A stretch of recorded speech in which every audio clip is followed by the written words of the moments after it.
Hey, today I'm coming at you with my top tips for how to not be distracted by social media and your phone. I know. So, I really go into this in a deep way on my podcast and on my blog. So you can go to abbymedcalf.com and you can get access to all that information for free, where I really go into the science and the research and what that's all about. But this Connection Quickie is about my top tips. So, and in the I'm pointing because I don't know where it is, but it's usually below the video. You'll find a download with these top tips where you can find links to everything I'm talking about. So you can just download that and have all the links. So and have those top tips in one place so you can stick them somewhere and be visually reminded of them. So first and foremost, I want to talk about the work of Dr. David Greenfield. He's at the Center for Internet and Tech Addiction, and that's at the University of Connecticut School of Medicine. And he's sort of the bomb diggity lead thought leader when it comes to addiction and the internet and our phones and all that. And by the way, he doesn't think everybody's addicted to their phones. We throw around that term kind of loosely. And so he actually created a smartphone compulsion test to see if you are or not, or if you have a problematic use with your phone or not. So if you really want to check that out, you can actually take a test. That's really my first tip, is to take the test and see how much the phone, maybe you really are a little too connected or not connected to your phone. So that's one place to start. My second tip is my second tip has two pieces. One is disable all the notifications. Disable them. Get rid of all those notifications, all those things that pop up that are constantly telling you to look here or watch this, or someone just liked your photo, or there's an email. All those things start distracting your attention. And we know from the research that when you switch tasks, like so if you're, let's say, working on something and then you get that email alert that something's waiting for you, that we're actually less productive on the task we're doing. And that even if you go do the task, let's say you go look at the email from your boss and you fire off a quick email back and then you come back to that spreadsheet, you're actually less productive. And there's tons of great research on this. So, and that's true with your partner. Let's say you're doing something or you're talking to your partner and you're like, I got this text. Let me just reply really quick and then we can come back to our conversation.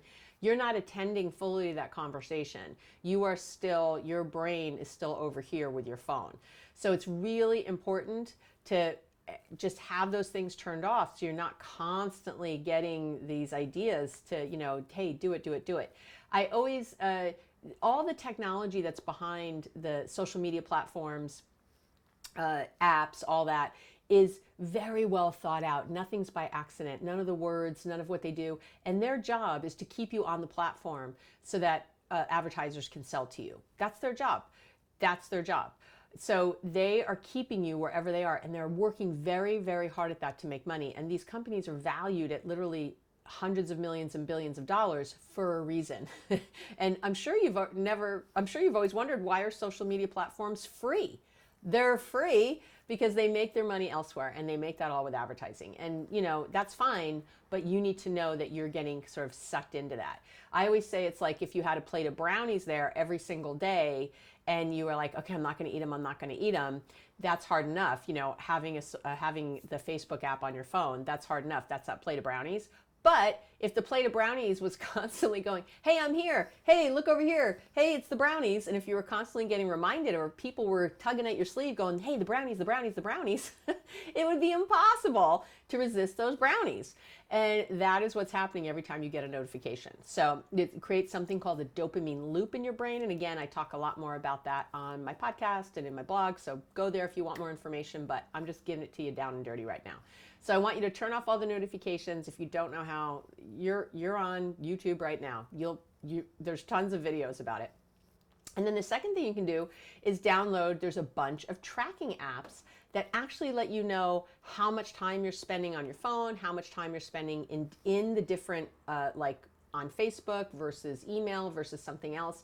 And there's a ton of those. Again, I list them in the cheat sheet, but there's Freedom, there's Moment, there's one called Stay Focused. It's SD at the end, not SED at the end.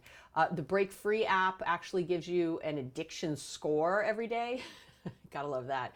So any of those, they're great. You know, when we measure things, when we pay attention to things, we change things. It's why people are more successful when they write down their food every day if they're dieting, because you really start to measure it, you start to see it, you start to get real about it. You got to get real. Okay.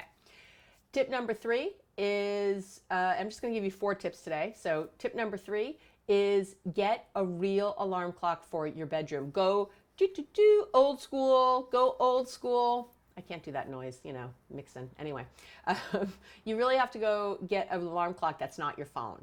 Because, so first of all, using a phone within an hour of bedtime interrupts your sleep and can cause more insomnia, again, from the research. But beyond that, a lot of people check their phones in the night. People even sleep with their phones. It's insane. You need to stop. You need to stop. You need to disconnect. So get a regular alarm clock for your bedroom that goes off and put your phone somewhere else. Or what I do is I just power my phone completely down all night. I just have it turned off.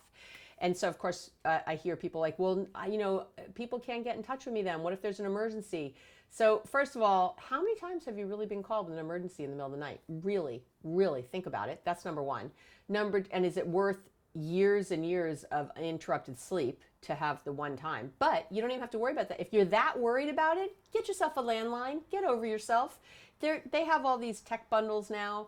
I have that. That's what I have. There's a phone at my house that we never use. It's never, but it's there in case someone has to call me in the middle of the night. The people that are important know my home phone number, and they can use it if they really, really had to, and they can get in touch with me. It is not worth years of no sleep to have that phone on. That's ridiculous. You need to put on your big boy pants, your big girl pants, and get over that. So get yourself an actual alarm clock and get rid of the phone in the bedroom completely. Move it out of the bedroom or power it all the way down and tuck it in a drawer so that you're not, going near that thing. That's my next tip. So, and then the last tip I'm going to give you today is to schedule tech-free time. So really think about that. Try going out to dinner and leaving your phone at home. Or if you needed the phone to get directions to the restaurant, leave it in the car in the glove compartment. It won't get stolen. Don't worry. Or don't you have insurance on your phone? Don't worry about your phone.